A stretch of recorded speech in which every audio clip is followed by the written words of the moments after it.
నిష్కపటం అనేది ఉండవాలి. చూడండి, నిష్కపటం అనేది ఉండాలి, పవిత్రంగా పరిశుద్ధంగా ఉండాలి.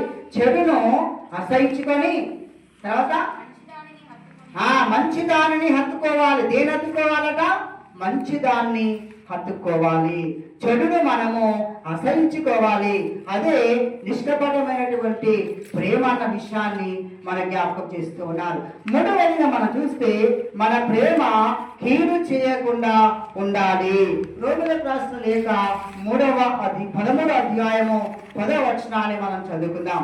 రోమిలకు రాసిన లేఖ 13వ అధ్యాయము 10వ వచనాన్ని మనం చదువుకుందాం.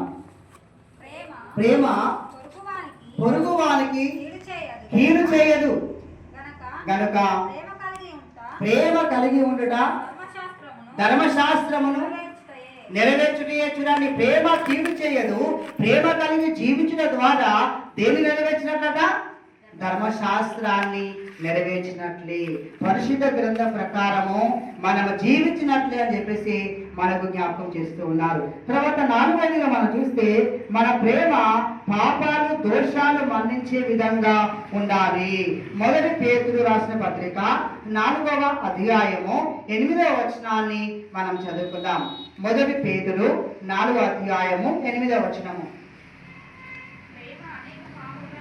ప్రేమ అనేక పాపములను కప్పును కనుక అన్నిటికంటే ముఖ్యముగా ఒకని ఎడల ఒకడు మిక్కుటమైన ప్రేమ గలవారై ఉండుడి. చూడండి ఏమంటున్నారు?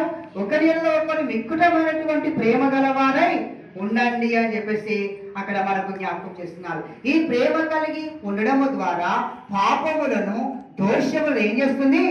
కప్పివేస్తుంది. నిజంగా వారి మీద మనకు ప్రేమ ఉంటే వారి పాపాలు మన జ్ఞాపకం ఉంటాయా?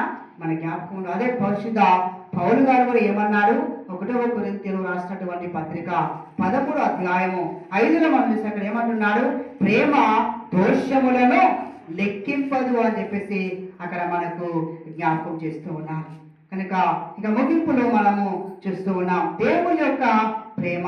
అన్యుడైనటువంటి అబ్రహాముతో దేవుడు మాట్లాడినాడు, దేవుని యొక్క ప్రత్యక్షత చూపించి ఉన్నారు. అలాగనే మరి ఆ యొక్క దేశానికి, కానాను దేశానికి అబ్రహామును నడిపించినటువంటి దేవుడు, ఇజ్రాయేల్ ప్రజలకు కృపతో మరి నింపినటువంటి ఆ యొక్క దేవుడు, క్రీస్తు ప్రేమ నుండి ఎవరు కూడా మనల్ని ఎడబాపు వారు ఎవరు కూడా లేరు. కనుక క్రీస్తు భావించిన ప్రేమ ఆజ్ఞల ప్రకారము మనము జీవిస్తూ ప్రేమ కలిగి ఉన్నట్లయితే మనము ధర్మశాస్త్ర ప్రకారము జీవించినట్లే. కనుక అట్టి కృప, అటు ధన్యత దేవుడు మనకు దయచేయుగాక.